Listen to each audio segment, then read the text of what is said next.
C'est ce que vous avez produit il y a quelques mois à l'administration, en décembre à l'administration, pour montrer que votre parti satisfait aux conditions, que vous avez autant de membres fondateurs que ce qui est prescrit maintenant, c'est une fausse déclaration. Pourquoi c'est une fausse déclaration? Parce que votre parti n'a pas 1155 membres fondateurs. Il n'a jamais eu ce nombre-là. Votre parti avait, je crois, 10 ou 12 par département à l'époque, c'est-à-dire 200 et quelques... 120. Vous aviez 120 membres fondateurs à l'époque.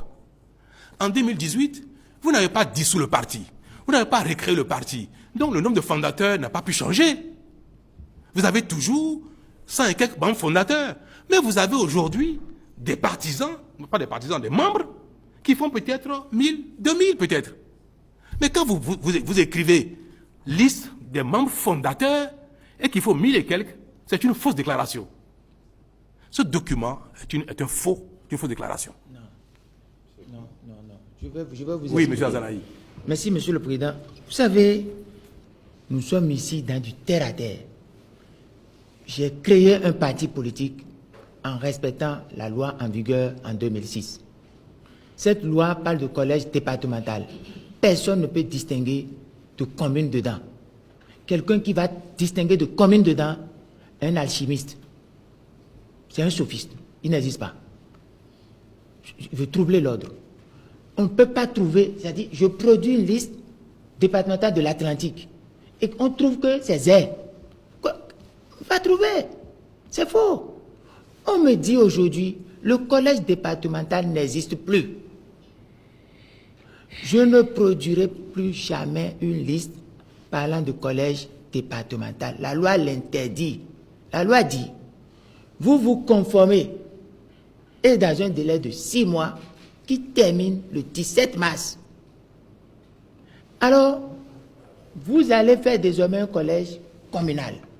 Et dans ce collège communal, moi, loi, je demande avant de te reconnaître que les membres soient au moins 15. Les membres? Mais voilà les ce que je membres vous dis. fondateurs. Ce n'est pas les membres. C'est pas... Le mot fondateur concerne les nouveaux partis en création. Non, Comment? Monsieur le Président, on a dit ceci. Soit le gouvernement cherche déjà une interprétation. Pourquoi les conditions transitoires existent? Oui. On parle de conditions transitoires. Oui. Dans la condition transitoire, le parti n'est pas dissous. Voilà. Le parti va se conformer. Voilà. Se conformer, c'est faire quoi? La loi n'a jamais dit que pour les anciens partis, se conformer signifie ne pas évoquer membre fondateur. Merci. La loi n'a jamais dit ça, qu'il ne faut pas parler de membre fondateur. La loi bel et bien dit que pour qu'un parti continue d'exister, il faut qu'il justifie de 15 membres fondateurs par commune. Pour que? Première chose. Pour que? Répétez. Pour qu'il continue d'exister, laissez-moi parler. La loi n'a jamais dit ça. Vous Monsieur le inventez Président, ça. mais laissez-moi finir. Qu'il continue de justifier de 15 membres fondateurs par commune. Ensuite, la loi dit il faut se... Mais ne mentez pas, monsieur Mais le je ne mens pas, Monsieur le Président. Mais la loi est ici. Je ne mens pas, la loi Je vous lis est là. la loi. Je Si vous la vous lis. lisez un seul passage où on dit que pour les anciens partis, il faut justifier de 15 membres sans préciser fondateur, là, je sors de la salle. La bonne logique devrait recommander au ministère de l'Intérieur de comprendre ce qu'on appelle certificat de résidence. C'est un document administratif de valeur supérieure à l'attestation de résidence et qui s'établit à partir de l'attestation de résidence. Qui peut le plus, peut le moins. C'est un principe élémentaire. Donc, le ministère de l'Intérieur a passé tout son temps à demander aux gens allez changer telle pièce, allez changer telle pièce. Alors que des choses banales, on n'a pas signé statut, on n'a pas signé règlement intérieur. Monsieur le Président, ça fait 30 ans que je donne mes faits sur les bancs des partis politiques. Le ministre de l'Intérieur qui est là, je n'ai jamais vu un statut de son parti. Je vais finir sur 2 points. Oui. Lorsqu'on parle de réforme, vous savez ce qui crée le problème dans ce pays? C'est qu'on a traité la démocratie sur la base de préjugés qu'on ne connaît pas. Et quand on a fait le diagnostic, on a voulu mettre en cause des acquis sans savoir pourquoi on a mis. Et quand on dit le multipartisme intégral est un problème, et qu'on dit on va réduire le multipartisme intégral, vous venez de le dire plusieurs fois, Je suis sûr que les gens n'ont pas analysé, ils n'ont pas des spécialistes du domaine qui ont travaillé.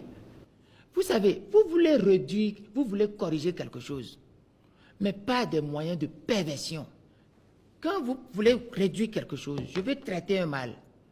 Et pour traiter le mal, je prends l'argent.